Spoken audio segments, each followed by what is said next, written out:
Good day, everyone. I'm Audrey Coleman, Associate Director and Director of Museum and Archives at the Dole Institute of Politics. Today, I'm so excited to be chatting with Sarah Gard, who is our Senior Archivist at the Robert and Elizabeth Dole Archives and Special Collections, and she's going to be telling us about our research program at the Institute. Hi, Sarah. How are you?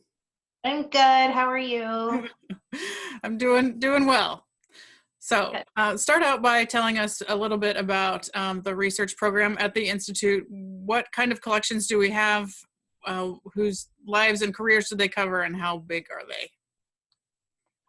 So the Dole Archives is the home of Bob and Elizabeth Dole's political collections.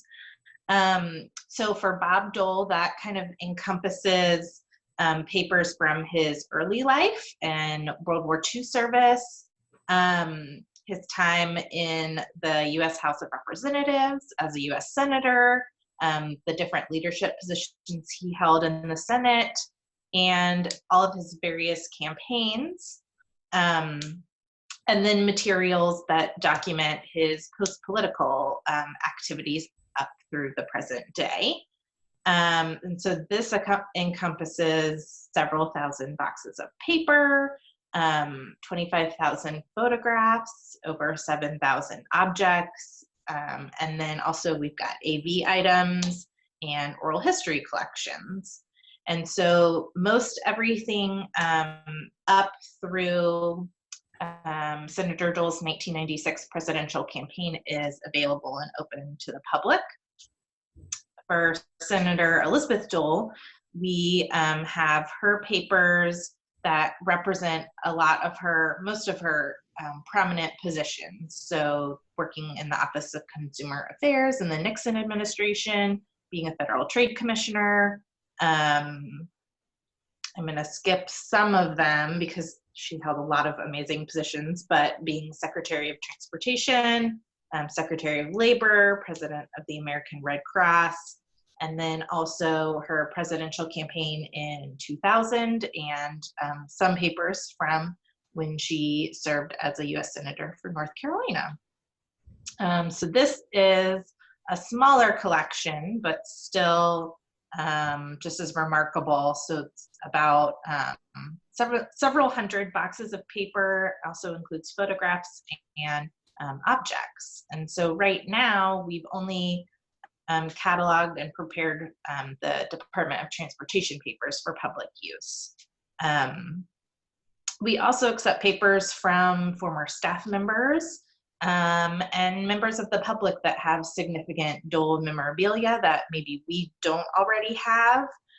And then like one example of that is that we got a donation of items from the Republican National Conventions dating back through, I think, like the 70s, maybe the 60s.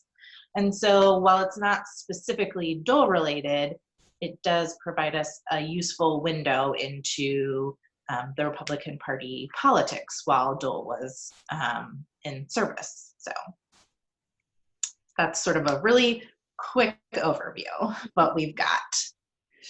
You mentioned that the collection is open for research to the general public. What type of researchers use the collections in general?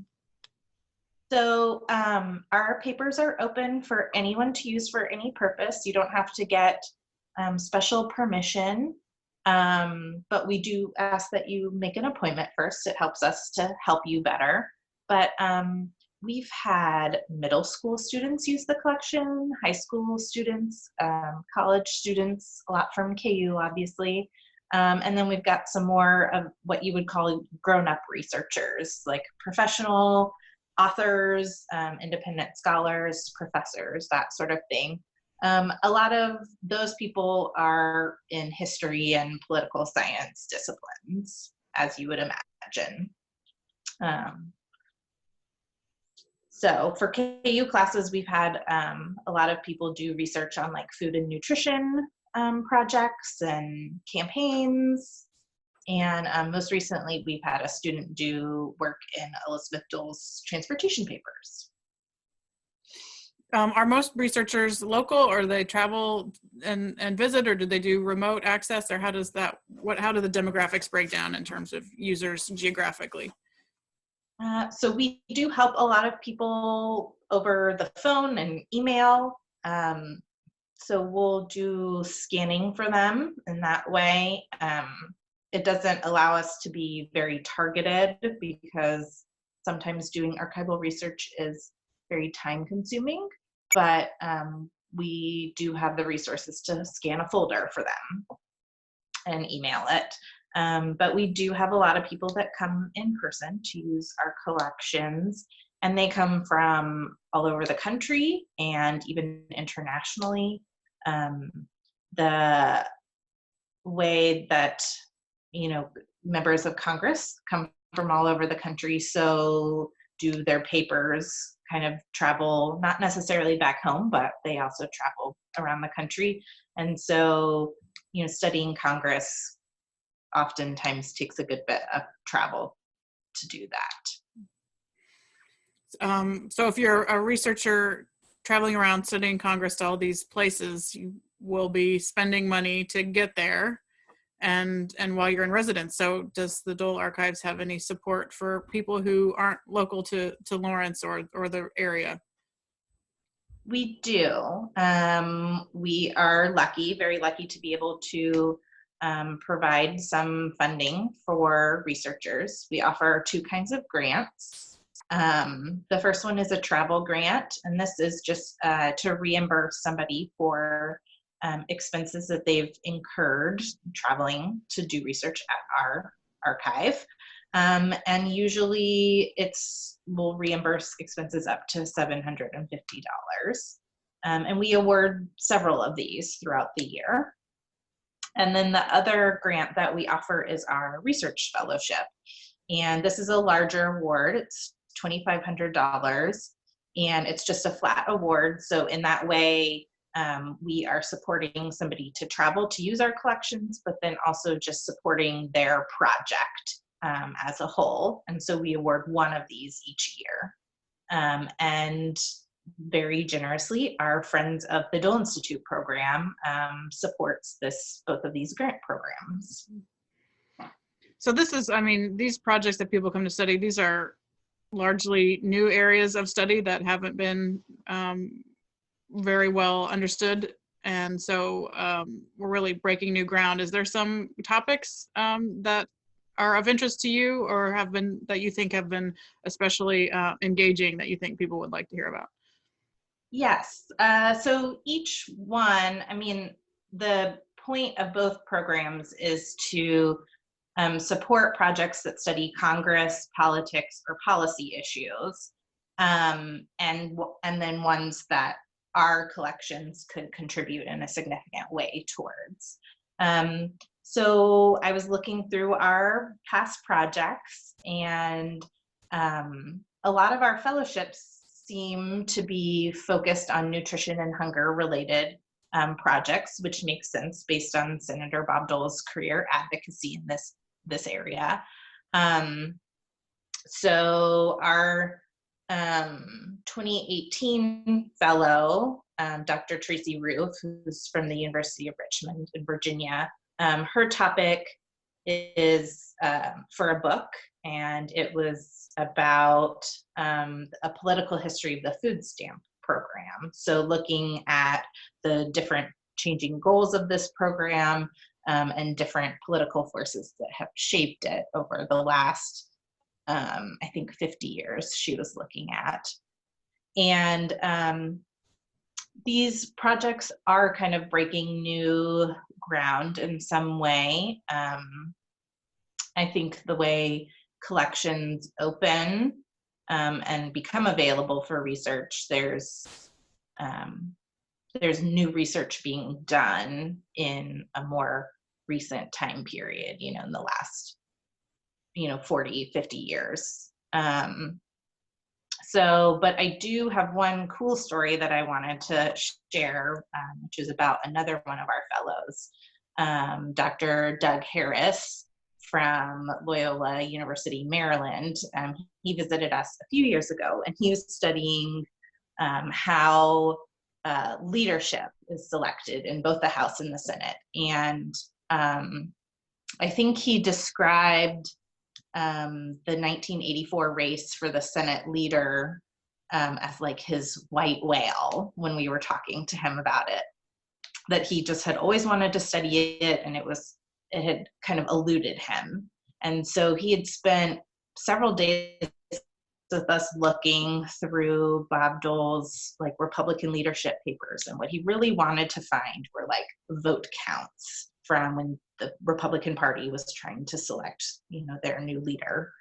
And he couldn't find it. And he somehow found a list of boxes, an area like that hadn't been totally opened to the public, just that they existed, really, not any more, detail than that. But, Audrey, you helped him get permission from the senator's office to look in those boxes, and or to bring up a specific folder, I think, that I would go and find if it pertained, to what he was thinking. And I remember I went down in the stacks, I was looking, and I found a folder that by its title sort of sounded like it would be relevant. And I opened it up, and there was like a piece of paper with like the different senators that were running and their names and different like vote tallies. And like, so rarely do you get to like present somebody with the magical folder that they want, but it was so great to like just come up to where he was doing research and like hand it to him and watch his face as he opened the folder. I'm sure you probably remember that happening too, Audrey. Yeah. So I think that will be like a cool product to see when he gets ready to publish his book. I hope I didn't like totally scoop it, but I think we all know that Senator Bob Dole won the leadership election. Mm-hmm. And so it was really fun working with him because he is a political scientist who specializes working in archival materials. And that's kind of rare in the political scientist world. They, I think, like to have pre-existing, like ready-made data sets rather than going on a treasure hunt in archival collections. Our grant project that we've funded for this year, and she's not come to visit yet, but I thought I would read her title aloud because it's really interesting. Her name is Grace Gudis, and she's at Berkeley, and the title of her project is California Converts: The Cult Phenomenon and American Politics, 1965 to 1989. So I think that'll be really fun whenever we get to host her, when it's safe to have traveling researchers in again. Yeah. Yeah. So there's really a wide range of, the range of topics is only limited. It's not really limited. It's whatever was going on in Congress in the last half of the 20th century. Mm-hmm. Yes. And, Senator Dole, especially with the leadership positions that he held, he touched just about everything that happened in Congress for a good number of years. So it really makes our papers a good stop for a lot of scholars in the congressional world. And I can't wait to see what people discover from the Elizabeth Dole papers going forward. Oh, I'm so excited. I think it'll be really fun. If somebody wants to, anticipates having some travel expenses and wants to come and apply for a grant or a fellowship, how do they do that? And when is the best time to do that? So we are currently accepting applications, actually, and I didn't get a chance to tell you, but we got our first application in email yesterday, so that's great. So our deadline for accepting applications this year is May 31st. And I will give you the information for more details at the end of this. But we just ask for we want to see strong applications. So we ask people to submit a research proposal that just outlines what their project is and where they think they might publish, kind of how it's adding to the body of literature on that given topic. A list of boxes that they might want to consult in our collection, just to make sure that they've really considered that our collections can be of use to them. A budget, a resume, and a letter of reference. And then once you're selected for a grant, you're given a year to use the funds, and we tie it to the fiscal year. So anyone selected for a grant this year can start using their money July 1st, and then they've got a calendar year from that. We do also require our grant recipients to visit the Dole Archives, which is maybe not so obvious to say, but we require our fellows to be in residence for at least a week, and then our travel grants can, stay however long they want. Sometimes their projects are a smaller scope, and so they just need to stay for a day or two. And then once they've completed their visit with us, we'd like for them just to write a short experience statement about their time with us. And that can cover whatever they want to. The atmosphere, the collections, the wonderful staff that they get to work with. And then we love staying in touch with our grantees to see what they're up to. And since it often takes, a couple years, maybe from when we work with them directly to, publishing their project, we love to see what they end up actually producing with our collections. So like I said earlier, we're accepting applications until May 31st. So pass this on to anyone that you might know that's interested. And you can get more information at dolearchives.ku.edu/grants, or if you want to email me, you can do that. So my email is sdgard@ku.edu. My little pitch. Wonderful. Well, we look forward to seeing the applications pour in and for all sorts of exciting new topics, and we'll see how the rest of the year plays out in our travel landscape. If anyone is interested and you're not sure about the travel status, we encourage you to just go ahead and apply, and we'll kind of assess as we go along in the future, depending on the conditions. But Sarah, thank you so much for your time today. It's been a real pleasure, and I love hearing you talk about the collections. Oh, I could probably go on forever and ever, but yeah, this was great talking with you about it. Yeah, we'll talk more again sometime soon. Yes. Thanks everybody for giving us your time, and we look forward to seeing you online or at the Dole Institute very soon.